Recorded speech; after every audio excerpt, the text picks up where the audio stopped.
We are virtually tailgating the National Association of Convenience Stores conference this week with our BOMAC talk about some industry specific information that is relevant to the conversations in this sector for owners, managers, and administrators.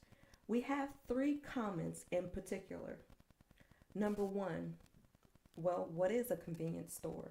What types of services and products do they provide? A convenience store, by definition, is a store with extended opening hours and in a convenient location, stocking a limited range of household goods and groceries. The pricing of those products are usually a margin higher than your local grocery store. You pay for that convenience. Convenience stores provide gasoline, a store with food service and food products, a car wash, maybe tenant space, and other amenities. Secondly, whether a convenience store, retail store, or grocery store, the framework for efficiency revolves around 10 core areas: operations, human capital, facilities, marketing, multimedia, technology, data, safety, inventory, and project management. There is a focus on human capital, so let's talk about managers and staffing. We promote the development of in-store training that equips the staff with the tools and systems they need and holds the front line accountable for the information they have received. From the staff to the managers, there should be a written intent documented as to which roles are required to do what, how to hold the position well, and any other expectations for good success. You can get the most out of your managers when they can delegate tasks and get to the heart of their job. These types of tools assist your managers in retaining staff members and navigating employee turnover. Managers are responsible for data collection, benchmarking, inventory, suppliers, automated technology tracking, analysis, reporting results, strategy execution, oversight, and production. Their training should include tool and system management as well as situational role play. Managers must continue to learn how to cope with stress, how to maintain workplace safety, how to multitask with balance, and how to cultivate healthy store culture. Mental toughness, emotional intelligence, and good with people are probably at the top of the list of management skills of the best managers. Thirdly, and my final point, site selection. There are two different food service venues locally that come to mind when explaining the importance of site selection and having a process to qualify locations.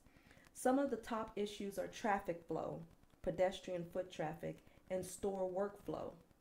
Properly planned design strategies are good for business, allowing the ease of daily management, monitoring, and work production. Each venue in our example has two locations that differ in regards to our top issues. The first venue example with two locations. One location has congested vehicle drive-through traffic that bleeds out into a secondary street that feeds from an access road from a major highway. This is not the best of situations, and considering the high-speed traffic on the access road is actually quite dangerous. There is little attention paid to the pedestrian walk, so not only do you have vehicles whipping the corner to get into a congested line, pedestrians are walking and crossing along the same path. As if that wasn't enough, those customers wanting to park to come inside must navigate the single lane to pass the overflowing entering traffic and the exit traffic to get to a parking space. The other location planned for adequate parking and vehicular traffic. It has sidewalks and crosswalks for pedestrians. It has a path for vehicular traffic for the drive-through that flows in a different direction than parking. Where this store succeeds outside, it shows the same promise inside. It has adequate seating space for accessibility, options for groups, individuals, tables, or just chairs. There are outdoor seating options, shaded or open. With that said, there are a couple of workflow items that could increase the sense of safety while the staff are performing their duties. It appears that there are only two outlets in the store for customers. one of which is across from the open-ended service bar. Anyone sitting in this area can see right down the production lane and can walk behind the counter at any time. The uncomfortableness displayed by the staff is apparent. This is a safety issue. The second venue example with 2 locations.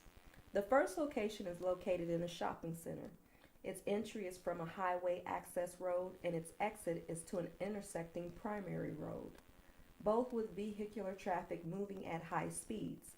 Similar to our first example, there was not a physical intent to direct pedestrian traffic to and from the venue.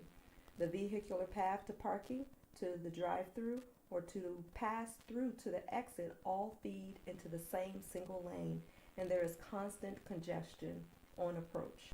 The second location provided 2 pass-through lanes that connect vehicular traffic to neighboring venues, to parking, and to the drive-through. You can navigate these options more quickly, making your visit to this venue a lot more pleasant. Once inside both of these locations for our second venue example, have workflows that provide zones for customer ordering, customer dining, etc. Customer loyalty is directly tied to customer experience. This doesn't start on day 1 of opening. It starts with qualifying, analyzing, and being intentional during site selection.